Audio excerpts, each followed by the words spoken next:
Getting some stuff together. Hope everybody's having a great day.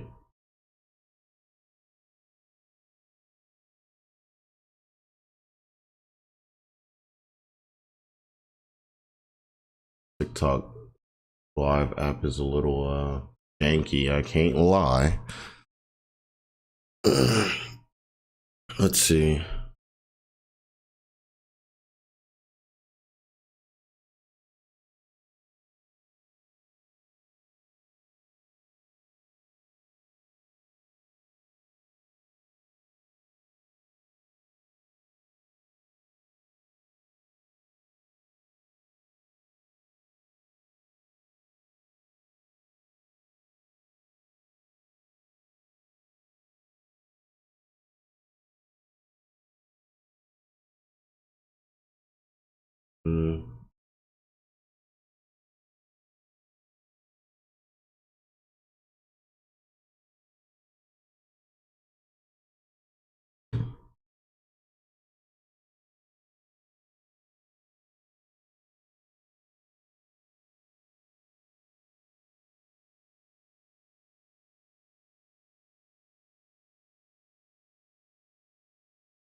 Fixing something really quick.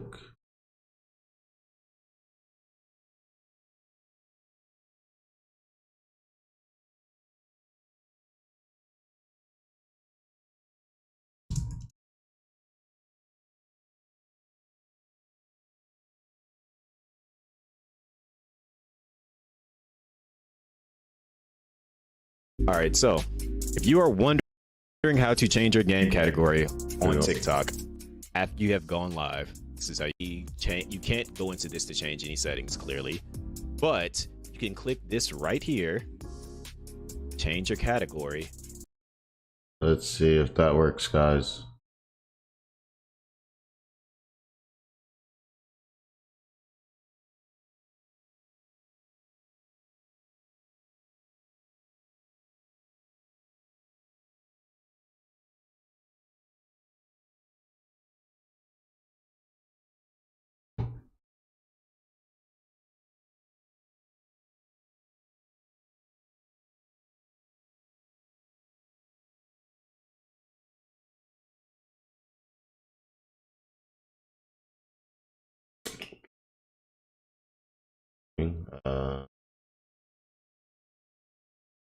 What up, y'all? What up, y'all?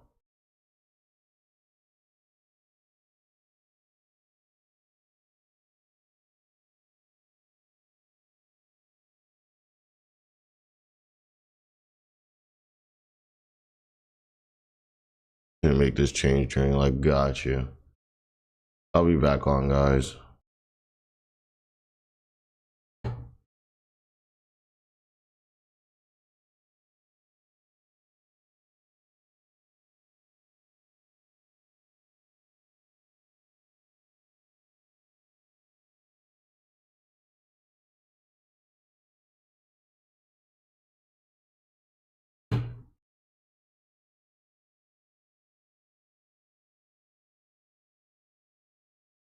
All right, y'all. So we're back at it now. I think we're back live everywhere, so that's good. I'm not gonna hold you guys up, so let's get right.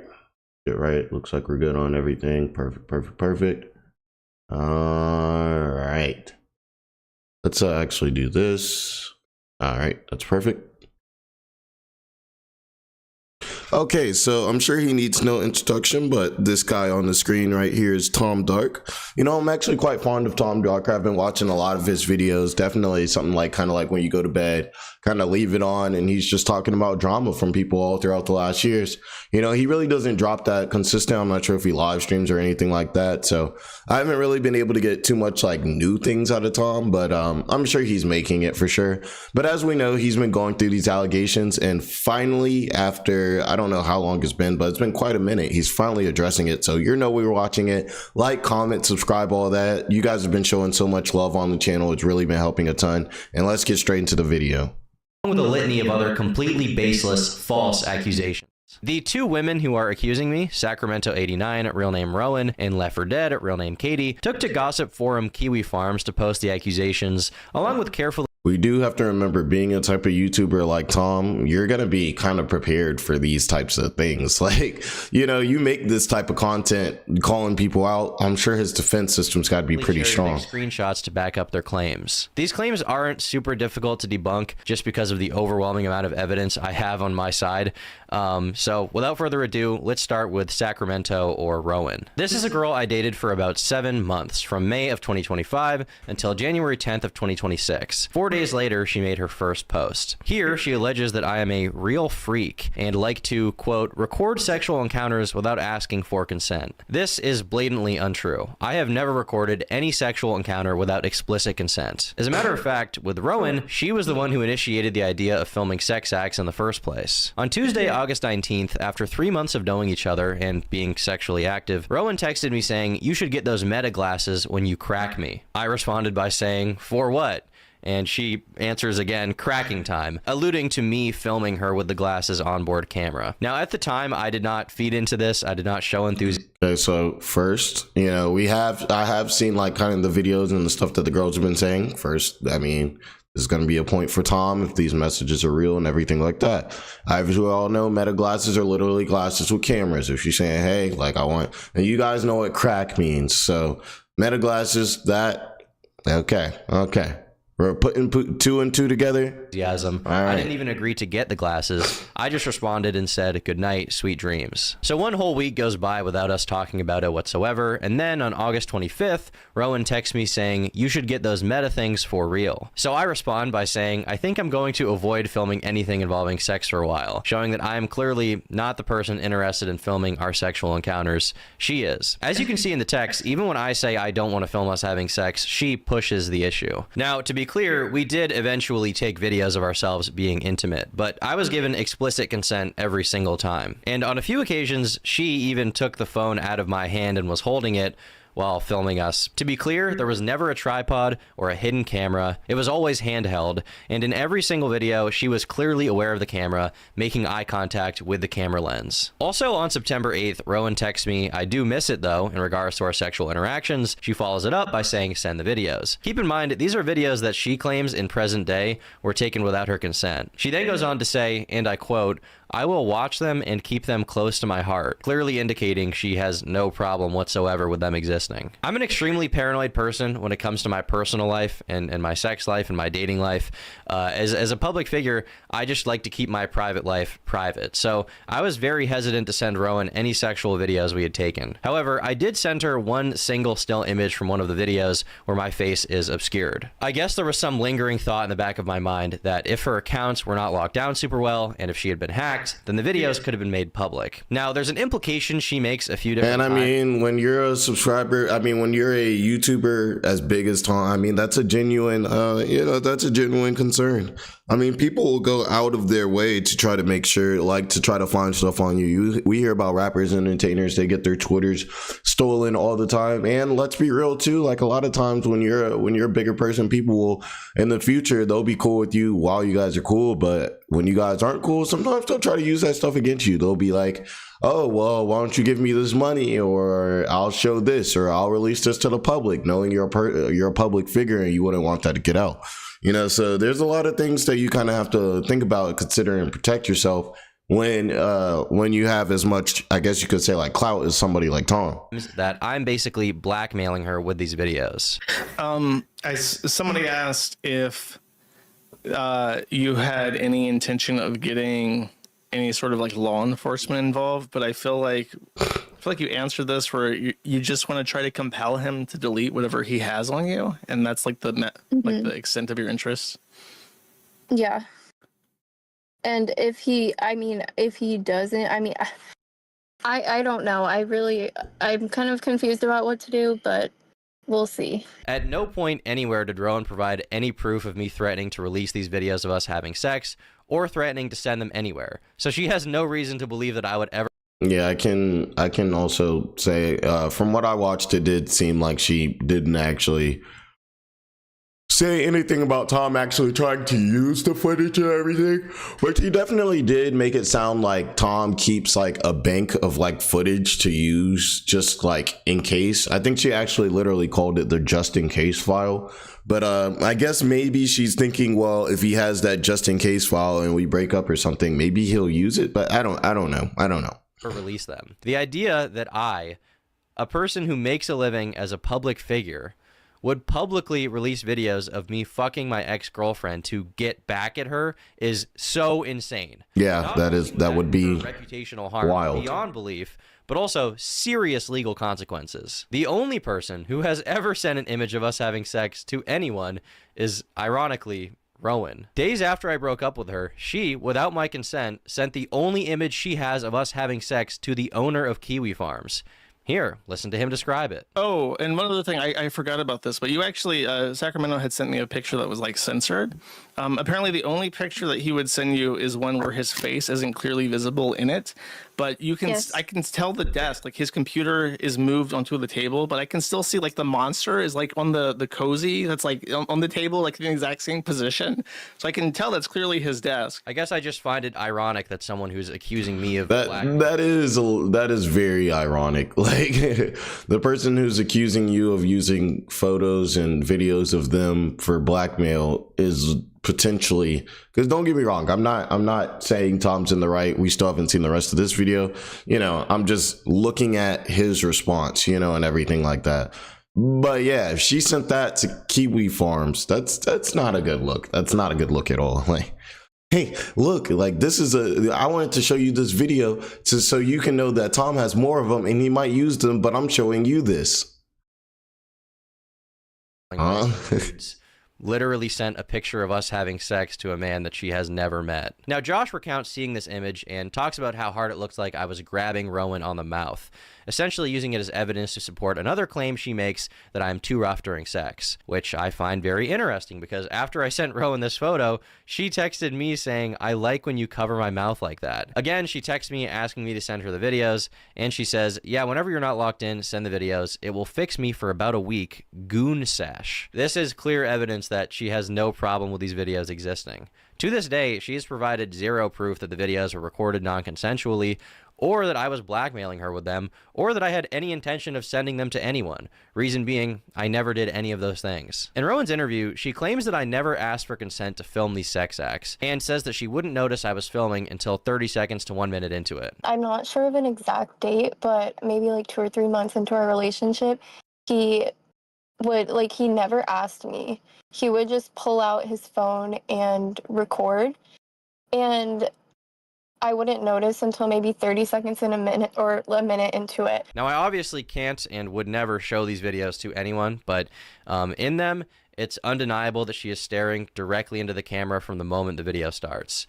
She never once questions why I'm filming or what I'm doing, because the reality is that every single time we recorded, I had explicit permission. Ask yourself, how could she possibly have never consented to filming when she's literally holding my phone next to her face as she sucks my dick? In the interview, she says that what really concerns her is that I wouldn't send her any of the sexual videos. It's graphic. I had asked him multiple times if he could please send me the videos, so like he's not the only one who has videos of me naked, and he either ignored the question or was just like, no. As I said earlier, I was paranoid to send these videos to anyone, even her, for fear of them leaking. Weirdly, in messages at the time...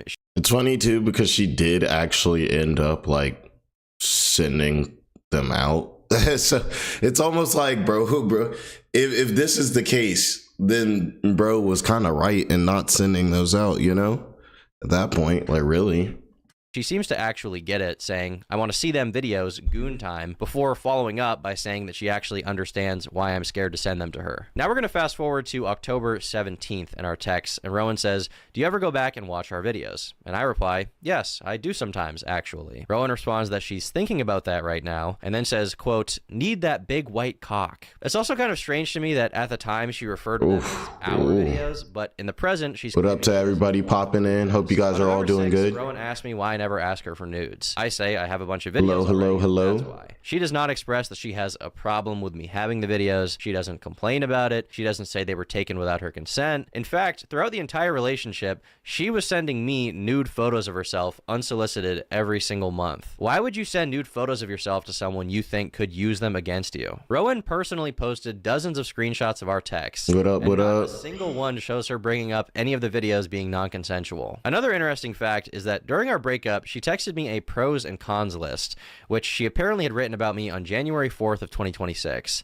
And in It's the just me or concept- it looked like there was a lot more cons than pros.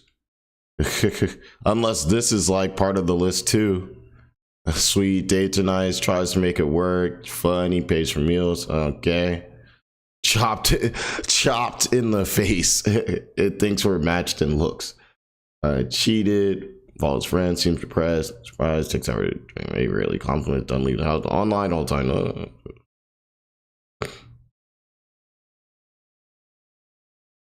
which she apparently had written about me on January 4th of 2026. And in the con section, Yeah, it almost like the way that list was looking, it was looking like she might not even like this man. whatsoever. But anyway, we can move on to Rowan's claim that I was sexually abusive towards her. In that same pros and cons list, Rowan wrote, says he likes hurting me during sex and making me bleed. This also reflects her public claims about me, but the great irony is that I never even said this. She did. On September 14th, 2025, Rowan sent me a text saying, quote, I'm such a freak. I like when it hurts and bleeds after. Something Wong. And one of her public facing That's kind of screwed up. posts an interaction which reads as follows.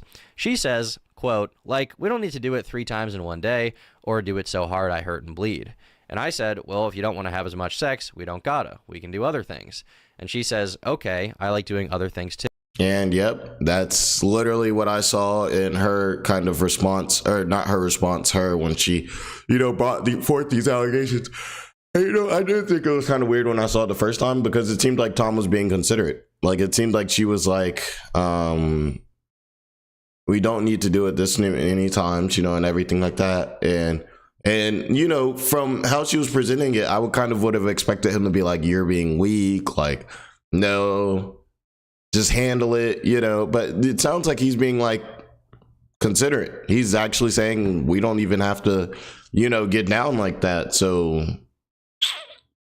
I don't know. I feel like this is the response that you would want out of your partner in a situation like that. But the way this I don't know. shot is cropped, it comes across like I'm some just super callous freak who's brutally jackhammering her vagina like Steve mining diamonds. But in the full uncropped screenshot, her immediate response to me after that is, I'm a freak. I say this, and as soon as I see you, I'm going to be freaky again. I can't resist. In the interview, she elaborates on this even more, specifically claiming that she would bleed almost every time we had sex. Okay, and you would bleed the Yes. same? And you didn't stop? Yeah, I would bleed almost every time. This is just blatantly untrue as well, and it's easy to see by going through our text messages. On August 17th of 2025, the day after my birthday, Rowan and I were planning to go to Mass, and she wanted to have sex with me. So she texted me saying, Tom, I started my period. I was driving, so I couldn't say much, but I replied by saying, that sucks, I'm 40 minutes away. She follows up by asking me if I mind getting my sword bloody, and I say I'll be okay. So if it wasn't already clear, she's asking me if I'm okay with getting blood on my dick. Ugh. Why would this be something she's even asking if every time we have sex... I mean, we knew this conversation was going to get a little, a little extra. So we're prepared for it. making her bleed. Keep in mind, this is months into us going out and being sexually active, and she's still worried that the idea of bleeding during sex... What up, Max? Now, as soon as she began posting about me, people were naturally perplexed by her claim that she was bleeding from sex every single time. They asked if she had some kind of medical problem, and she says, I have no health issue that I know of, never bled during sex before. It was the aggression. Just gave into it after a while and told him I liked it, but I bled after almost every single time. I feel like most of this statement has already been spelled, but even the smallest... Yeah, I know it's a crazy topic. These are the Tom Dark, he's a big YouTuber if you don't know. His girl came at him with some allegations and he's had a response. So right now we're taking a look at like his response. I know it's crazy. They're talking about some crazy subjects right now. I appreciate you. no medical condition that I know of, is also false. On September 24th of 2025, Rowan texted me saying that she's going to switch from her current birth control, Nexplanon, to the pill because she has month-long periods that cause her to bleed. So regardless of sex, Rowan admittedly bleeds for an entire month at a time. One of Rowan's main criticisms is that I'm too rough. In fact, she describes our sexual interactions as intense, violent aggression every single time. I genuinely did think that he would maybe change and stop being so aggressive, because he told me before that he would like kind of chill out, but he never Appreciate did the love. chill out, Appreciate and the it love. kept being the same For sure. very intense, violent aggression every single time. She also alleges that I hit, choked, and beat her without asking, essentially painting me as an abusive partner. Unfortunately, I did still stay with him, and I know a lot of people seem to have a lot of questions about that, and honestly, you were completely correct to question my judgment as to why I stayed with him, even though he was, you know, hitting and choking and beating me. There's this idea she's trying to paint. Yeah, I mean, those are some severe accusations she's making on him, like with the whole hand stuff. Like, you know, that's one of those things where it's like that's serious. This is like if Tom is doing that, then, you know, that's something where, you know, the law needs to be involved with that. But also too, if you're making these types of allegations about somebody, like, the law might need to be involved too, because you're a dangerous person. If you're going to put these types of allegations on somebody's name, now they got to come out and defend it. A lot of times too, you know, for instance, Tom's a YouTuber. He's worried about, you know, he's got to get his ad revenue, and advertisers, they don't care a lot of times, like, whether it happened or not. A lot of times, just the point that your name was out there associated with these things can be bad enough.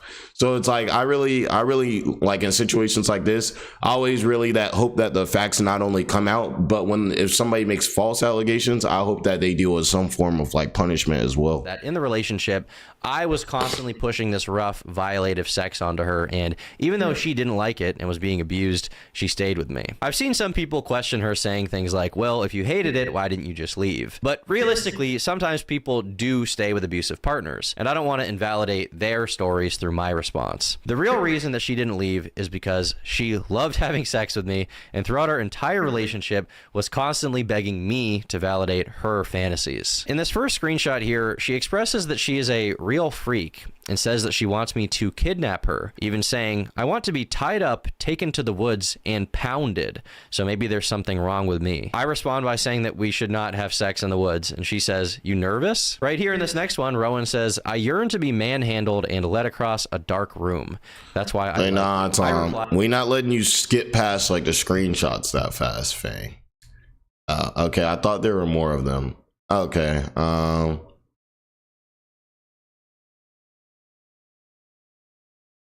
so you guys see here, freak unmatched. I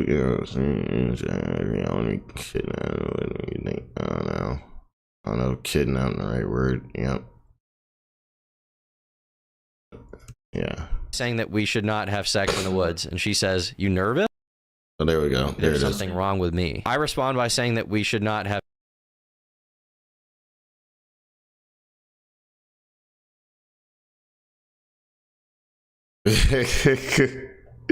Bro said, bro was not having it. Like, she was like, yeah, like, that's why you just go deep in the woods. He was like, but then I'm just in the woods. Like, bro, it's not having it. sex in the woods, and she says, you nervous? Right here in this next one, Rowan says, I yearn to be manhandled and led across a dark room.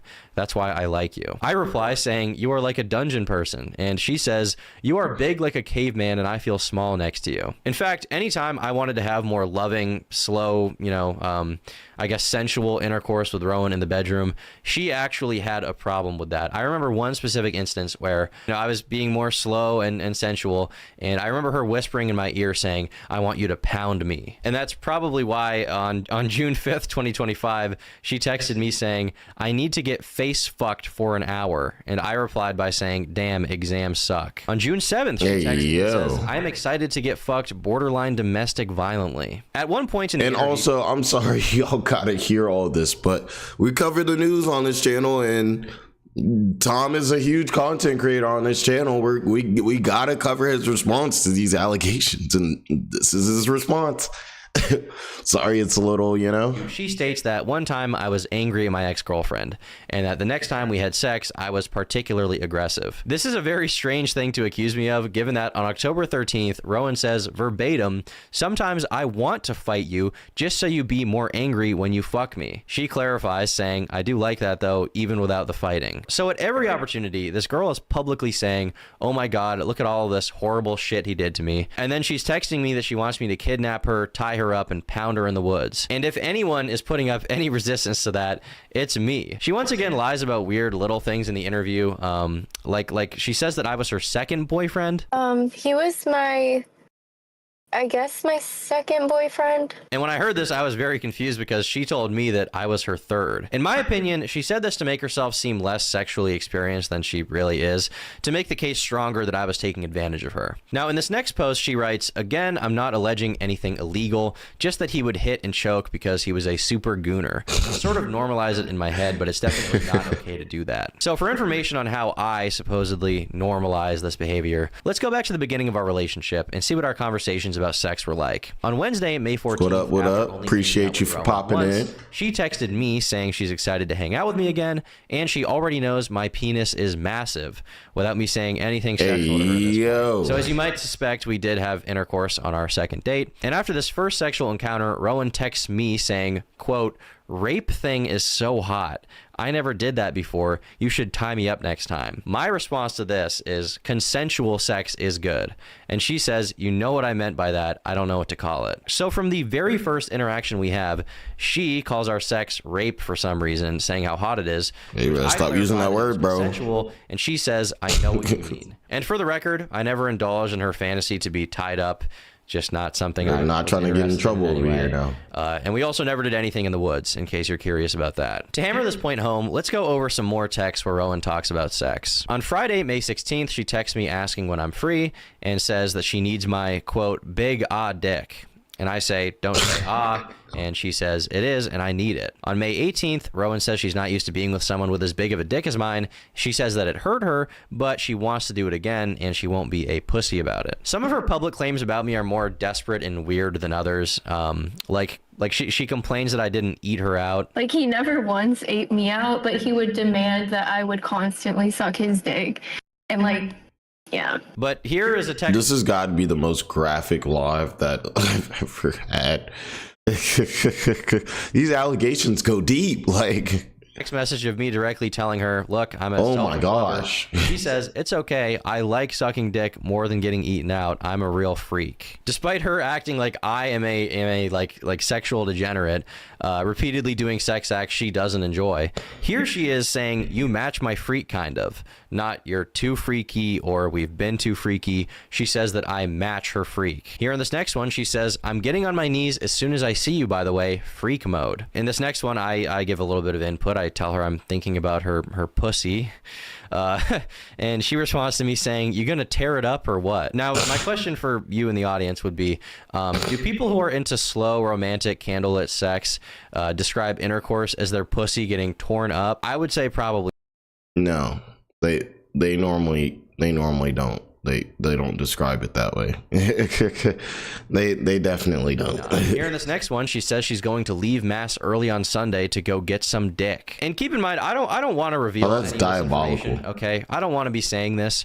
I don't want to be here right now. We don't really want to hear it, but it's the news. Shaming an ex-partner, but she's gone out of her way to not only shame me, but also to lie in an effort to paint me as some gooner, freak, borderline rapist. So let's keep going. Here, Rowan makes a post saying that I am a Patrick Bateman gooner because I flexed in the mirror after we had sex. But the strange part about this is that I have a text of her saying, quote, "I keep thinking about how hot it was watching myself take your big dick in the mirror." Hey, yo. As fuck. Sorry. Reading through what she says about me publicly, it's like every accusation she makes towards me is actually some kind of confession to her own behavior. On June 25th, she texts me wondering if she can give me head after getting her wisdom teeth taken out. She obviously wouldn't be able to do that because it causes your face to swell up like a blimp. And she responds with, "No, I gotta do it as much as possible before." Here, Rowan's asking me, "Am I the tightest, most perfect girl you ever fucked?" On July 2nd, she says, "I miss that big dick so much. I'm under spells." On July 5th, I bring up us wearing condoms,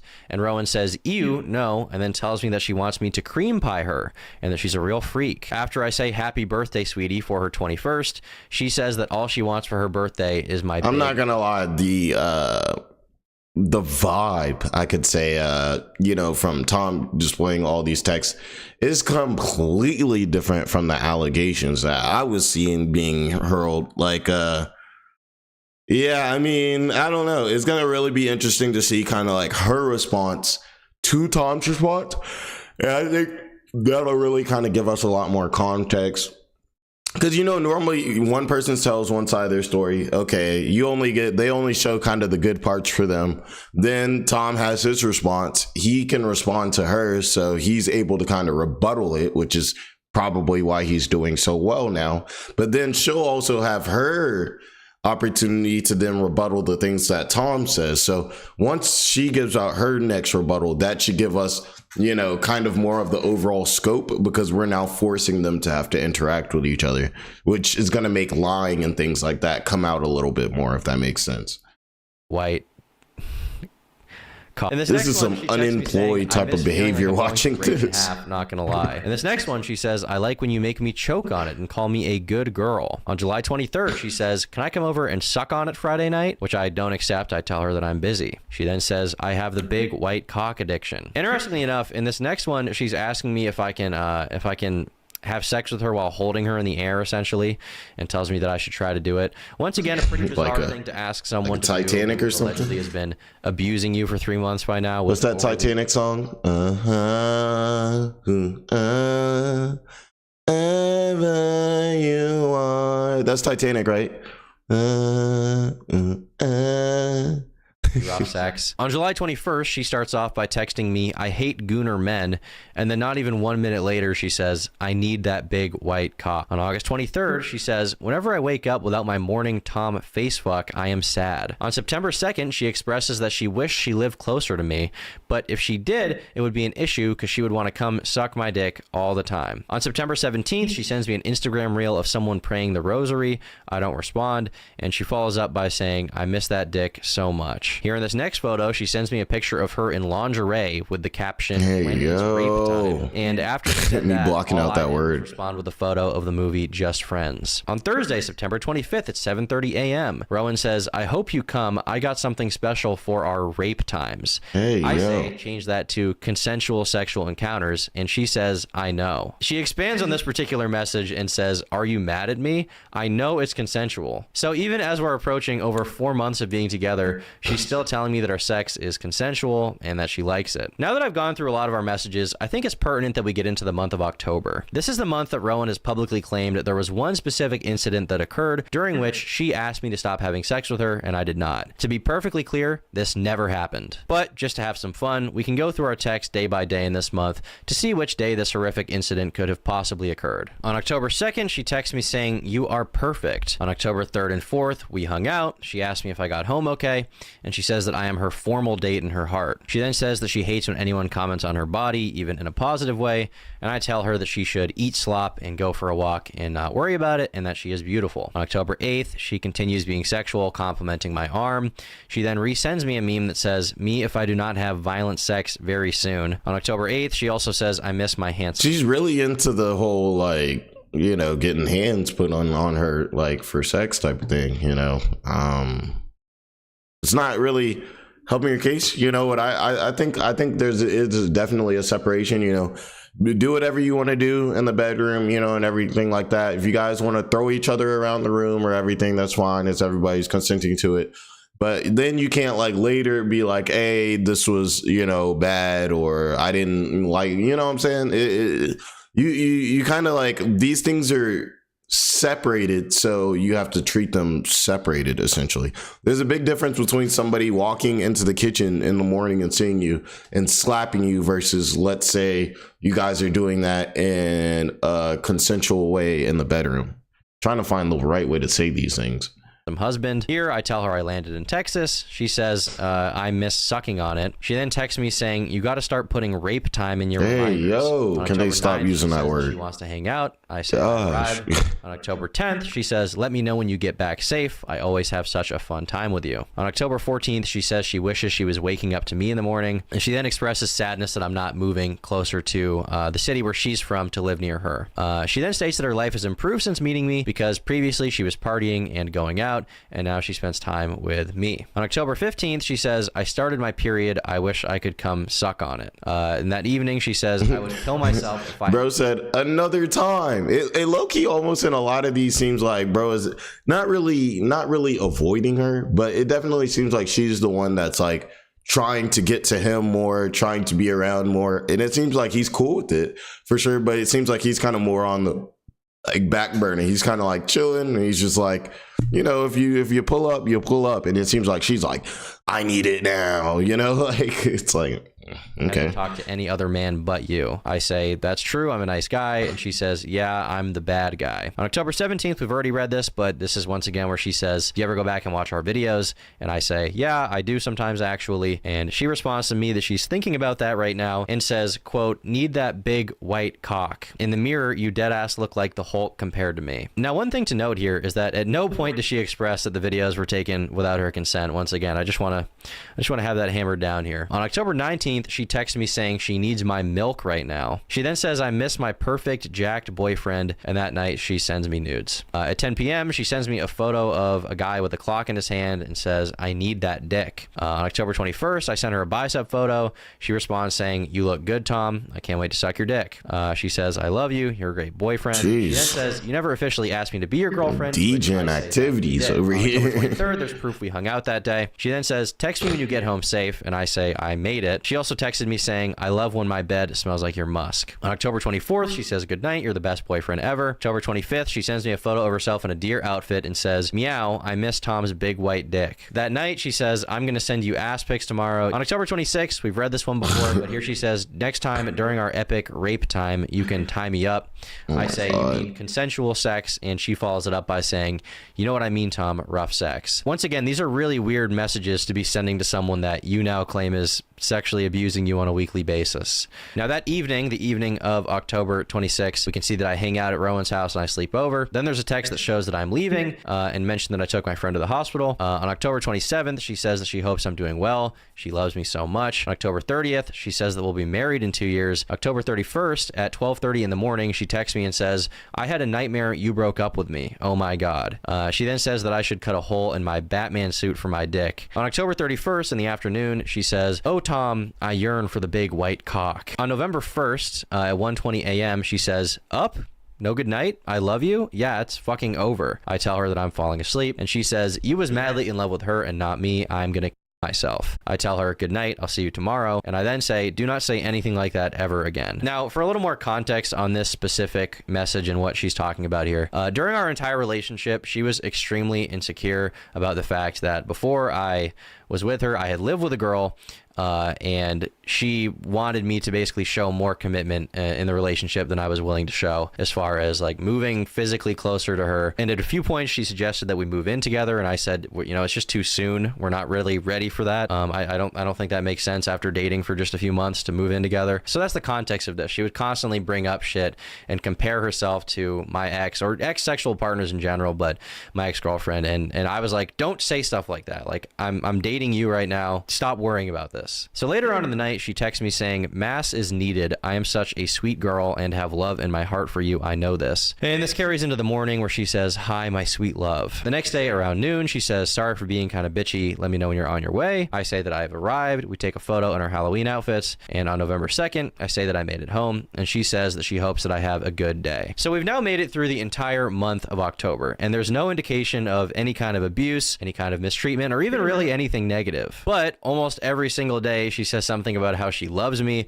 how I'm perfect, how everything is good, and she keeps sending me sexual stuff the entire time without me even asking. That is what it looks like. I do want to It's go definitely through a few about what more it looks like. messages just for the hell of it, just so I can confidently show that she was extremely sexual the entire time and never expressed any reservations about the sex we were having. On Wednesday, November 5th, out of nowhere, she texts me saying, "I'm trying to make you nut." I just don't respond. On December 12th, she sends me nudes again. Kind of a weird thing to send to someone who apparently has sexual blackmail on you again, is it not? On December 24th, she says that I am a sweetie pie. She's grateful for me. She wants to make me nut again, in her words, and she hopes we're married for a long time. On January 2nd, she sends me a naked photo of herself, again, unprompted. And the morning of January 8th, Rowan texts me saying that before she comes to visit me, she needs to know that my dick is working. Less than 36 hours later, I broke up with her. So as you can see, the texts don't lie. Rowan was blatantly the more sexual one in the relationship. I've produced evidence of this nearly every single week, and she didn't produce any because there isn't any. But apart from the idea that I filmed her without her consent, and apart from the idea that I was a sexually abusive partner, she actually made some other claims as well. So another claim she made is that I encouraged her eating disorder.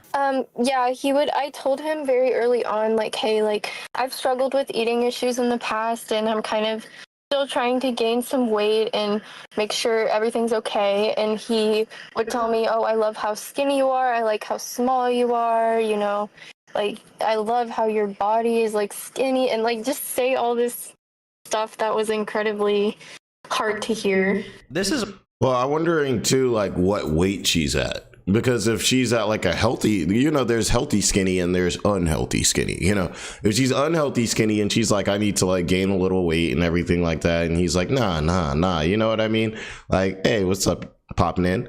And he's like, nah. You know what I'm saying? Like, eat this broccoli. You know what? Don't even eat the broccoli. Then I can definitely understand that. But if she's just like the normal size of like a normal girl or something like that, and he just likes her at that size, I don't really see a problem with that. I think that's a preference. You know, she may have wanted to gain more weight, but like I said, as long as she's at a healthy weight, if she wants to gain more weight and he wishes that she would stay the same, I feel like that's perfectly fine for both of them to feel that way. Unless he's like pressuring her to like do something unhealthy, eat unhealthily.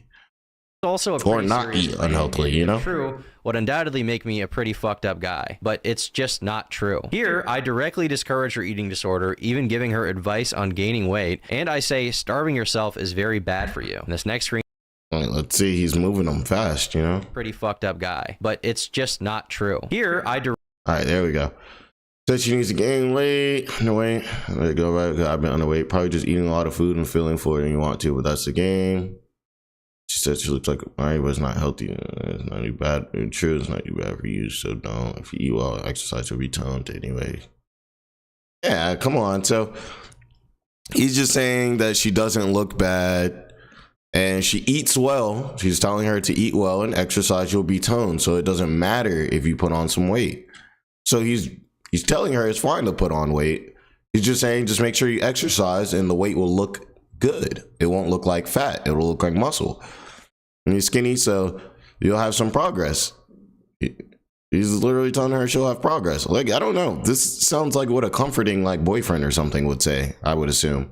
directly discourage her eating disorder, even giving her advice on gaining weight. And I say starving yourself is very bad for you. In this next screenshot, she says she used to be thick, but she self-nuked. I say some weight. I guess you lost some weight, but I think you both are attractive. You know, in my prime, I just didn't like how my face looks. Fatter is a funny way to say it. I think you should do whatever makes you the happiest and the healthiest. You look the same, more or less. So yeah, I mean, he's saying exactly what you would expect like a good boyfriend to say. What up, Jamie?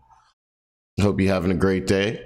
So I don't really get, why she would have flack about that unless there's something we're mixing. Skinny fat. I say I don't agree, and I say that working out is good. And this next one, she sends me an image that says nothing tastes as good as skinny feels, and I say that's a sickening image. Now, for those who don't know, this is like it's like a pro anorexia slogan, I guess you would call it. Here in this next screenshot, she asked me if I'd still like her if she gained weight, and I say yes. Here in this next one, I tell her explicitly she should eat more food and drink protein shakes to gain weight, and I also tell her that gaining weight would be healthy. Also, by the way, you can see he said he recommended ribs. Ribs absolutely smack. I've been craving some ribs for the last week, still haven't gotten any.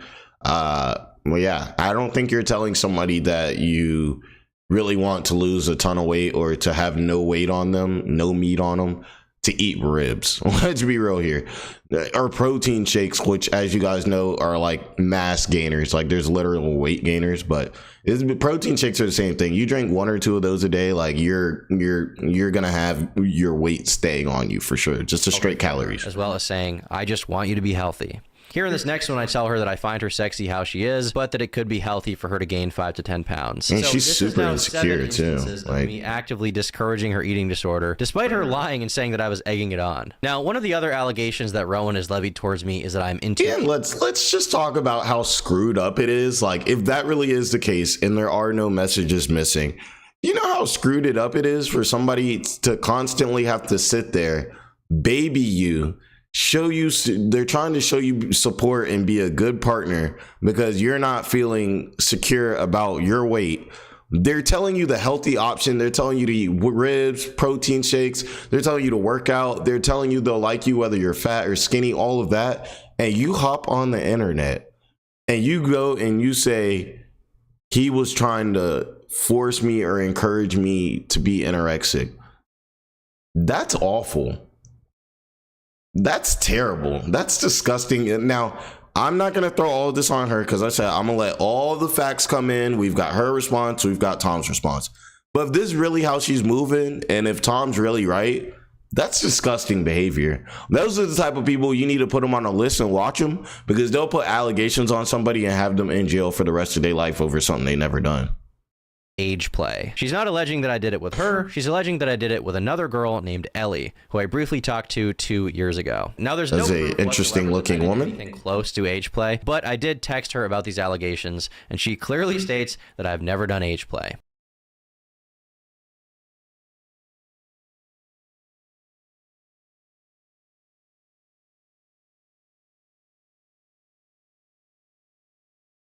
So you talked to her. Okay.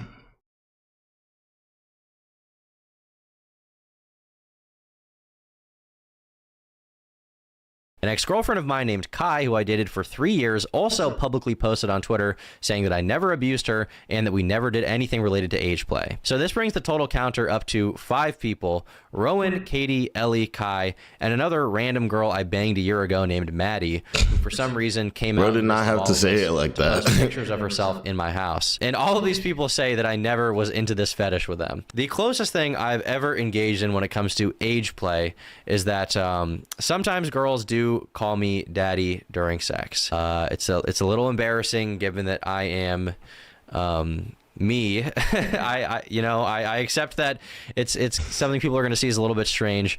All I can really do at this point is accept that it's something that I've done.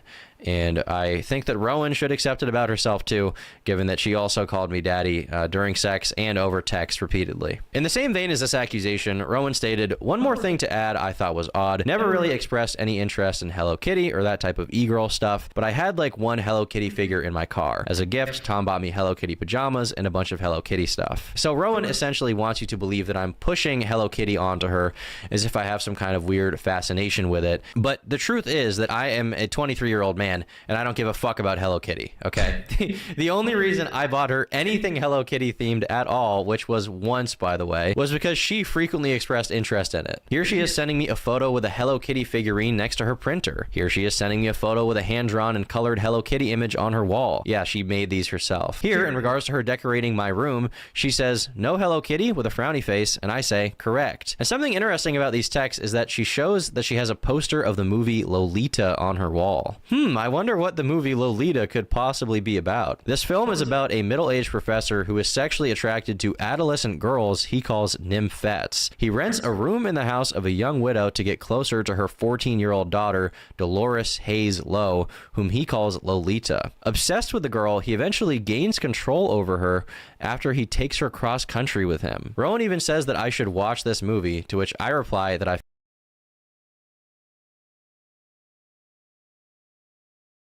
know his name is Tom Dark, but we touching so many dark subjects in this stream. I was not expecting things to get like this, people, but you know how it gets in the Bowen stream sometimes. It can get a little crazy.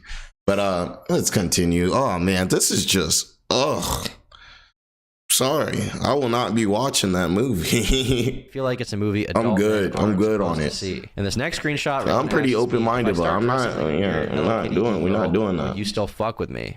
And I replied, no, I don't want you to do that. I find it kind of repulsive. Here, Rowan is texting me upset that she has to take down all of the Hello Kitties from her dorm room. And this next one is probably the strangest reference to Hello Kitty out of all of them. Here, she's sending me a video that says, get you a man that takes you to the Hello Kitty hotel.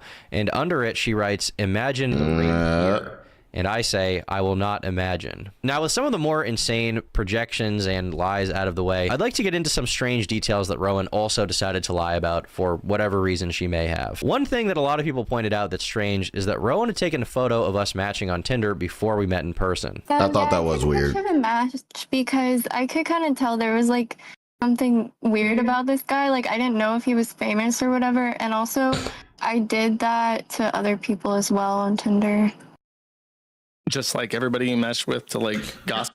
Now, I think this is very kind of telling as well, too. Let's be real here. It would be very strange activity for somebody to screenshot every person that they match with. I think realistically, and I think most of us can probably agree, she probably screenshotted Tom because she knew who he was. Now, she said he looked famous. Tom looks like a regular dude. He doesn't wear any chains. He doesn't wear any flashy jewelry or anything like that. If you're not on a certain, don't get me wrong, Tom is huge on YouTube. We definitely don't want to discount any of his work. But if you're not like a person in a certain type of community or understand this type of environment, you're not going to know who Tom is. It's highly unlikely you're going to be able to recognize him. So I'm just not buying it. Let me know if you guys are buying it, if that's something that you guys do, especially for the ladies. Like, do you guys screenshot? And I know one thing about like a lot of these dating apps is women, a lot of men will swipe a lot and they may not get a lot of swipes, but women will get a ridiculous amount of swipes. So I'm like, does she screenshot all these swipes? These tons of swipes that she probably gets, because that's normally the female experience on these apps.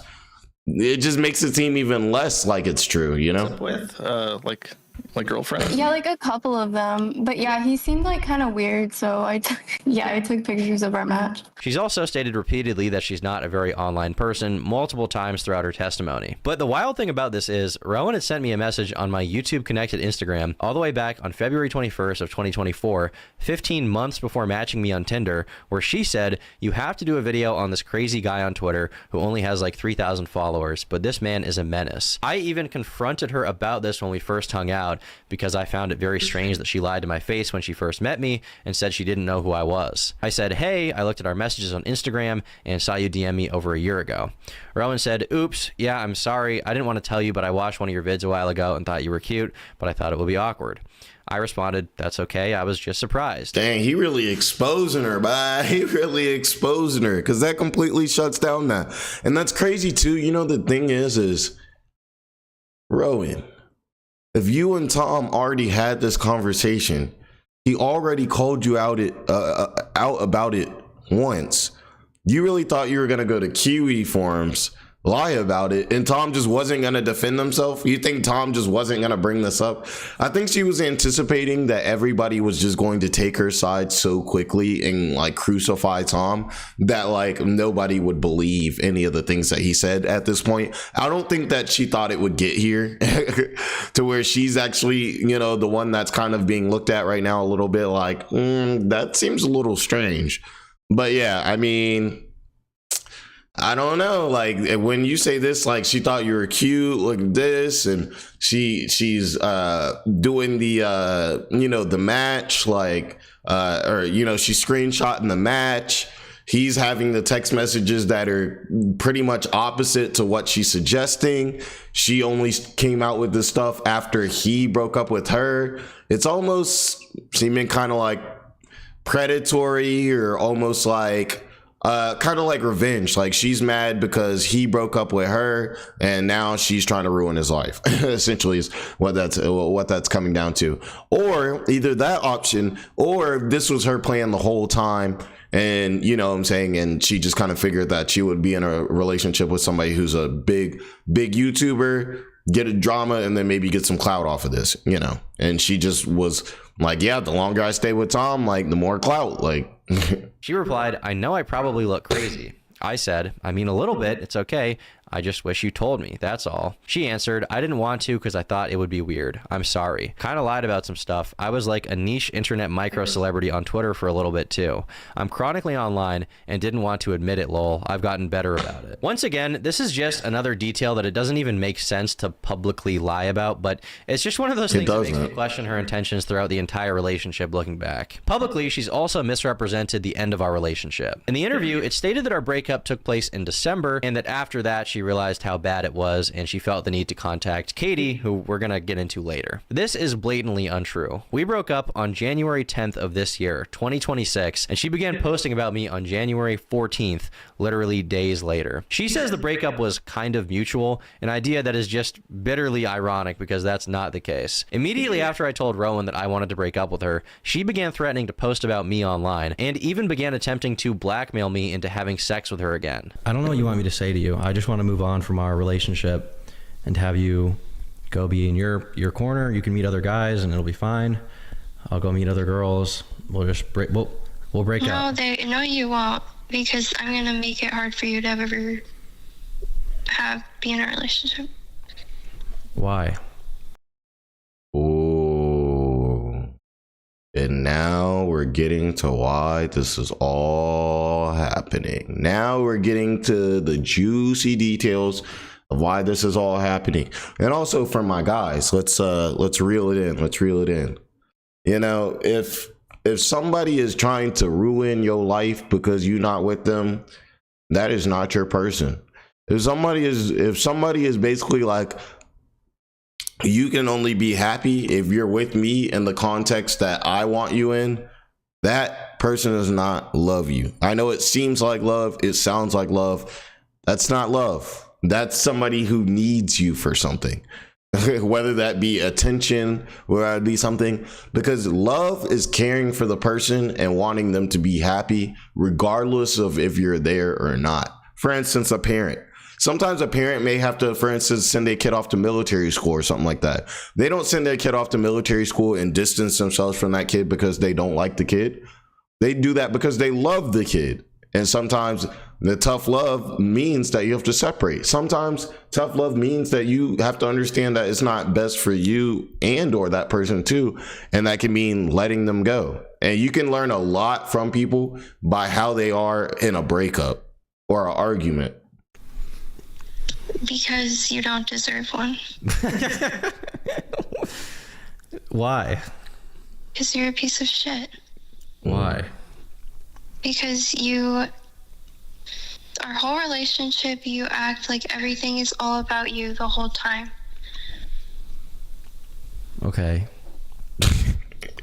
He said, I'm trying to break up to you. You're talking about the whole relationship. I act like it's all about me all the time. You know, he said he hit the okay because, you know, he's like, and he's like, well, even if that's the case, isn't that a better reason for us to break up? So let's just break up. You don't give a fuck. You're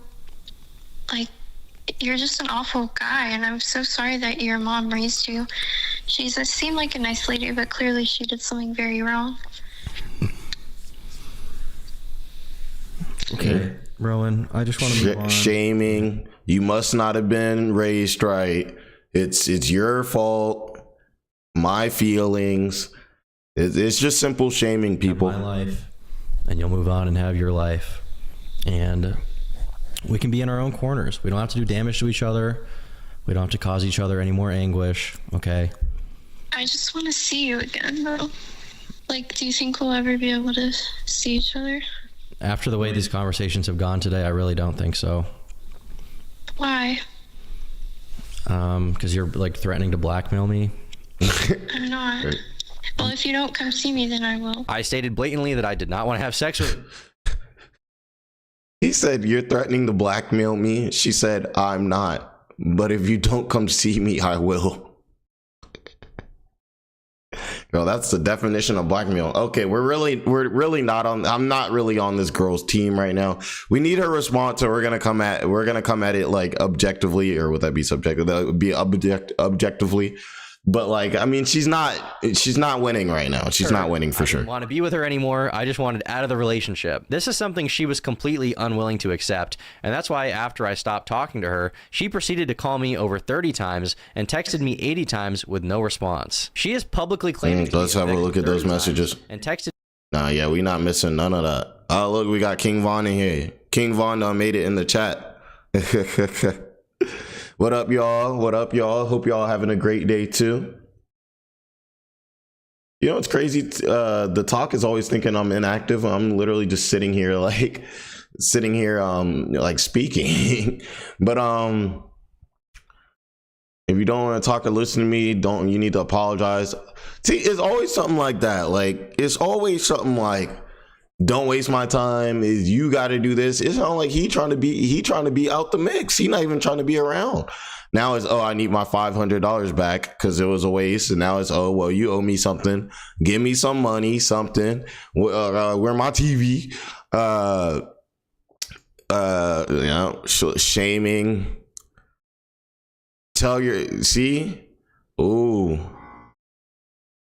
Tell your friend from Dallas to hit me up. Oh, that's that whole, oh, okay, well, if you're going to be out here living your life, I'm going to be doing that too. That's very common, you know, because they know that's going to hit your heartstrings. You date somebody, you're going to be like, you know, like, I don't, and you're talking about your friend. That's even wilder. Well, yeah, this is all the kind of shaming tactics that you see from people when they're breaking up.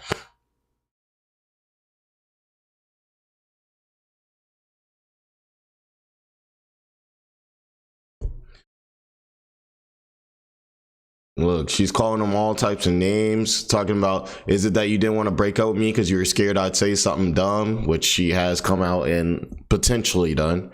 You wouldn't want me to look you up because it's so bad. You're just as bad as the people you make videos about. She's calling them a child. She's talking about she needs her money back. Oh, damn, no hobbies ever done. Why am I buying out? Yeah, she's like, also you're mad chopped in the face. she's on this, man. She said she's done being a hater. Now she's talking about you have a lawyer. Oh man. Oh, may this love never find me if it hasn't already. Oh my god. Oh, just watching this is like, oh, it's just like, I feel like there's so many dudes that can kind of like relate to this. Maybe not it being like this bad and this crazy and everything like that, but just like that whole thing where it's just like, you're just trying to like move on, try to find like some semblance of peace. And the person is like reacting like this, and you just like are trying to figure out how to handle it. Cause it's like, you know that it's better for you to not deal with the person, but you still also care and have like a lot of love for the person. But at the same time, the person is like attacking you while also gaslighting you like they're the victim and telling you how you should live your life for them. Because that's what she's saying. She's telling Tom how he should live his life for her. And he's saying he doesn't want to live like that. And she's basically saying, okay, well, if you don't want to do what I tell you to do, then you're a bad person and you owe me money and I'm going to sue you and I'm going to tell the internet that you did all these terrible things. It's just awful. She's talking about, do you have a lawyer? You can't record me with no consent. Text screenshots. Okay. She said she should have gone to, threatening to go to the police. Crazy. Crazy.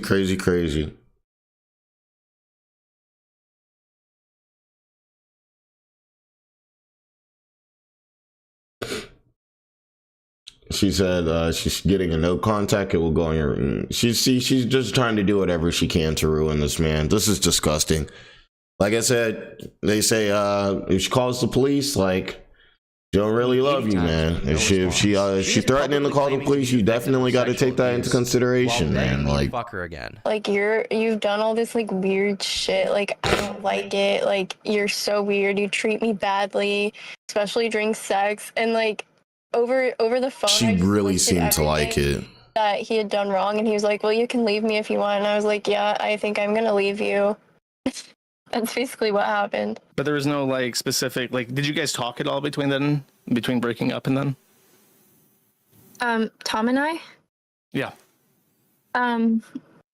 I don't believe so, because I blocked him. Even this detail is also so insane. While it is true that once she started to lose her mind, I did stop talking to her, she continued speaking at me, alternating between begging me to forgive her for breaking up with her, saying she wanted to have sex with me again, and sending me psychotic text messages filled with lies that she came up with once I dumped her. Now, with Rowan dealt with, the next person I'd like to address is Clorox Katie. Katie's a girl I had a brief sexual relationship with 2 years ago, and she began posting about me on the same day as Rowan. Now, back when we were hanging out, she flew all the way from California to Maine to hang out with me twice. In the interview, she describes her time with me as the worst experience of her life. And then you fly back, and how did that go? How long did you stay? Horrible. That was the worst experience of my life, I think. And she also took to the forum to make some posts about me. Yes, Tom is extremely harsh during sex. I've been down the kink roads in my life, and how he acts is actually just evil and almost sadistic.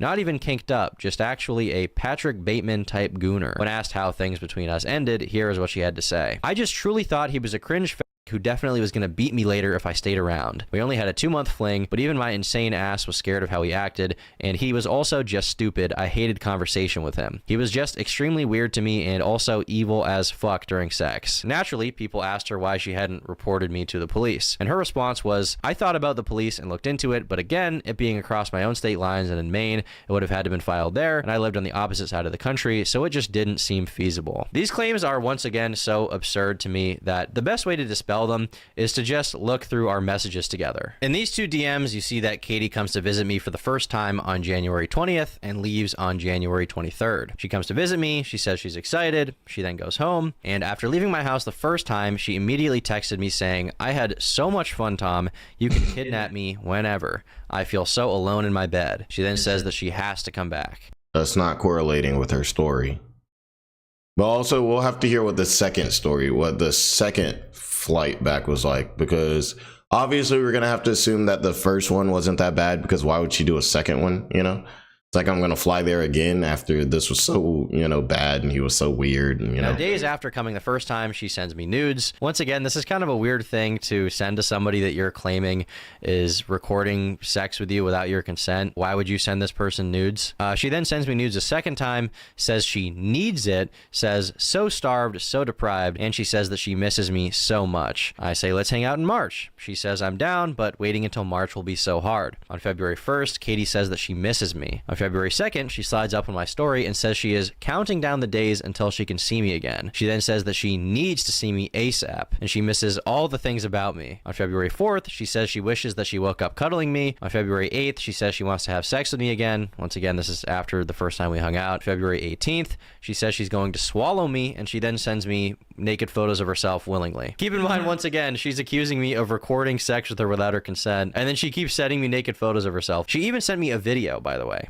She says, I need you right meow. I need you ASAP. February 22nd and February 24th, we have I miss you and are you home yet? February 28th, she slides up on my story and says, I'm gonna suck on you so good. She then says, I need to see you now more than ever. Lots of hugs and hot sex. On March 2nd, she says, I like you lots. And I reciprocate. She says she can't wait to see me again. She then says that she's excited to see me that coming Saturday. In the next screenshot, I say, your pussy's gonna be so sore.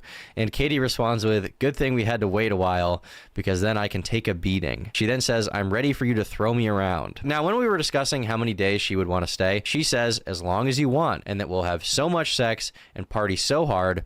And she then once again expresses how excited she is. On March 7th, she sends me a barrage of unsolicited sexual photos, including her with BDSM leather on her butt. On March 8th, she says all she can think about is me, and she can't wait for my dick to be down her throat. On March 10th at 7 in the morning, which is 4 a.m. her time, she says that she is so excited to see me that she cannot sleep. Now, with the Instagram messages out of the way, we can move on to the text messages. So on March 10th, this is the second visit, right? Prior to getting there, she says that she is starving for me. Now, March 15th, this is when she leaves. She says I still have her toothbrush, but that I have to let her come back. Now, keep in mind, Katie, in her own words, said that this second time visiting me was the worst experience of her entire life. How long did you say? Horrible. That was the worst experience of my life, I think. She basically describes being physically abused in the interview. She even says that while we were having sex, she would ask me to stop doing something and I wouldn't. But that did not happen. You may also recall her stating that she ended things with me because I was such an insufferable person to be around. She claims that after the second trip, she began to realize she was a victim. Yeah, and that's kind of like when things really started piecing together to me that I was like, wait, I think I am a victim right now. Like something's not right here. In her words, this is why she stopped talking to me. She says that she was scared of me. She says she was scared that I would beat her. Well, on March 20th, which is after the second visit, she texts me saying, Tom, I really like spending time with you, but I'm kind of worried about if you actually like me or are just using me. Lol. I'm just BPDing, and so I'm tweaking and need reassurance. Are you just having fun with me or do we have something? To which I respond, well, I like you and I think you're cool and perhaps we even have something. However, I would make a bad boyfriend, so I don't really want to date anyone officially, I guess. Yeah. I was abundantly clear with my intentions with her. I did not want anything serious at that time. But apparently, this is the period she began to realize the true extent of my abuse, which is probably why after we had already hung out the So this is really sounding like the story of a few scorned girls who are mad because they can't get with big YouTuber Dan the Man, Tom Dark, and you know, they love Tom so much they just couldn't handle when he didn't, you know, want to take things further with them. It's what it's sounding like right now. Me, saying she wishes that she was in Ohio, where I was at the time, and I did not reciprocate. After this proposition, she slid up on my Instagram story 12 times over the next 10 months, and I did not slide up on her story once, not a single time. So ask yourself, do these texts sound like a girl texting a guy that she finds evil and sadistic, a guy that she was even debating going to the police about? Because to me, it seems crystal clear that she enjoyed our time together and even wanted to hang out a third time. You got to keep in mind here, she flew across the entire North American continent twice, from California to Maine, to see me. After the second time, she wanted me to be her boyfriend. I didn't want to, and she then repeatedly made efforts to contact me and hang out with me again. Now, I mean, that's what it looks like. I'd like to share some interesting texts that Rowan sent me about her dear friend Katie, as they're both accusing me of, I mean, whatever it is they're even trying to say at this point. After she saw that I was following Katie on Instagram, she messaged me on December 8th saying, did you know Clorox Katie tried to fuck Jet Neptune? Those girls too make themselves easy targets with the hair and piercings because they have sexual trauma. She then says, they complain about sexual assault a lot because they will fuck anything that breathes. 1 month and 2 days later, I broke up with Rowan, and in the middle of her unhinged tirade about me, she told me that she would be messaging as many girls I had been with as possible to try and find whatever dirt she could so that she could run to the internet about it. Now, I've seen See, that's just sick. Like, that's just sick stuff. Like, that's obviously, like, I don't know. At that point, you got to be like, is this like defamation or something? It's got to be like something. There's got to be something legally like wrong with her doing this. a lot of people say things to the effect of, you know, Tom's a hypocrite. He gooned. And you're right. I did goon. Okay. Stop gooning. So maybe in the end, the hats are more relevant than ever. Anyway. All right, y'all. It looked like our boy Tom may have gooned a little bit too close to the sun, but I think he did a very good explanation of like kind of like his response to the situation. And right now the ball is in these girls' court. So we'll see what's going on with their update. Leave a like, comment, subscribe, all that good stuff. I appreciate you guys so much for checking in with me on this Tom Dark live stream. Shout out to that. Now let's see if we got any other topics we can hit. See what we got going on.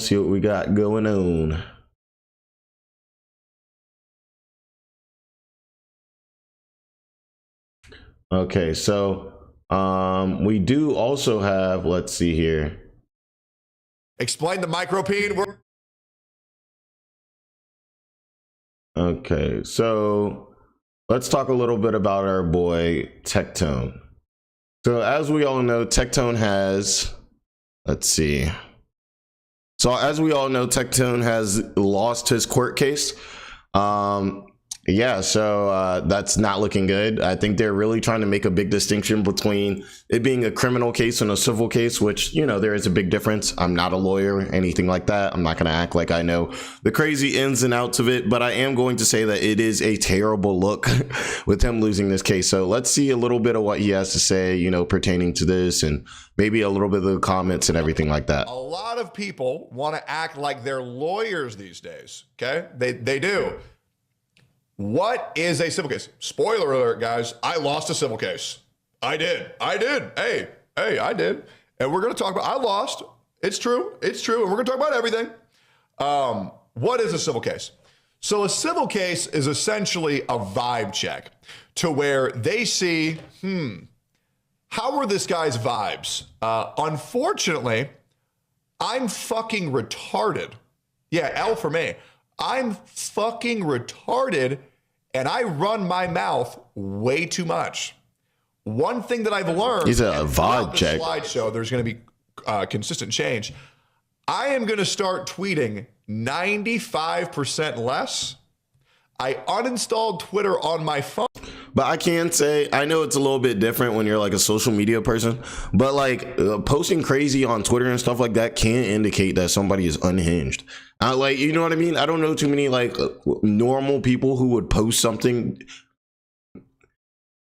so crazy that it would really make them look bad like that. You know what I mean? Like, you know, we live stream around here. Sometimes we may have some drinks or something. We may get like a little extra animated and everything like that. But like, you know what I'm saying? We're never sitting on here saying crazy things. We're not on here like really doing anything that's, you know, condemning, you know, stuff like that. Definitely not going on social media saying things that I would regret. Like, I feel like 99% of people understand not going on social media even when you're feeling some type of way about something, and you just don't have to embarrass yourself. I'm not going to tweet for 1 week. Yep. Because a civil case isn't determined by proof. It's determined by vibes. And usually the way that court cases work for like criminal cases is you need to have proof to prove that someone's guilty. But in a civil case, I needed proof to prove that I'm innocent, which was hard, and I'm a bad. I do think he might be right there. I don't know. You guys let me know. Like, chat, let me know. Like, is he right about this? Is he just kind of muddling this up? We're gonna look at the comments and see what other people have to say. But I do know, obviously, in criminal court, it's you're essentially, you have to be proven. It has to be proven that you actually did these things. If they can't prove that you did the thing, then, you know, obviously you're not going to have to deal with the consequences. That does make a little bit more sense with like civil court, because when I think of things like restraining orders, protective orders, a lot of those never have any proof. It's kind of like a vibe check, actually, now I think about it. That's like oh, well, if I heard a phone call of him yelling, then the vibe is that he could be aggressive, so we're gonna go ahead and, you know, bring out the protective order, or, you know, stuff like that. So I don't know. I really want to see what the people think on this one, because I don't really know too much about court cases, and I do know he was definitely accused of some diabolical stuff. So I definitely want to handle it with grace. So essentially, the court decided that I'm a vibe rapist. Yeah, and my vibes were fucking terrible. So the thing that I learned is, Tectone, stop fucking tweeting, because my vibes are fucking terrible. And I don't think I've ever been on Twitter and done something where I was like, you know what? I'm going to tweet something that's positively going to affect my life. But yeah, the vibes are fucking off. The vibes are off. So we have it here said by Tectone himself, the vibes are off. I lost the civil. All right. Let's see what they say. He's just asking Grok, why did Tectone go to court? That's right. It's up there. Let's see what this guy's saying. So he's asking like what was going on. Hard to prove.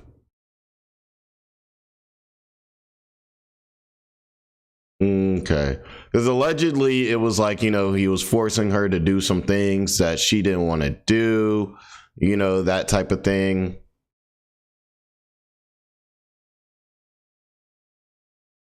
He's talking about Mizkif. He's saying, hey, he's saying Tectone's getting too much hate, and some of the hate should be on like Mizkif for his allegations too. Imagine losing a court case due to tweets. Now, somebody said, I know he's innocent because the person accusing him was calling out legal mindset for discussing public documents, but not Mizkif, who has done much more than he did. It's crazy how Mizkif and him are so like attached in this. But yeah, this is just a quick one. Definitely throw a like, comment, subscribe. But really, even more than that, I want to know what you guys think about this. Do you guys think that Tectone should be like canceled for this? Do you guys think that he actually did these things, or it was just like a vibe check and he just tweets too much when he's agitated and that makes him look like he's an aggressive person? So you know, these restraining orders and stuff like that could be granted? Or do you guys think this is, you know, actually really something like damning, and he's probably somebody who behind closed doors like really be doing this type of stuff, and you know, we really shouldn't be giving him a platform? But let me know what you guys think, and shout out to everybody who's been in all the streams, and we'll catch you guys on the next one.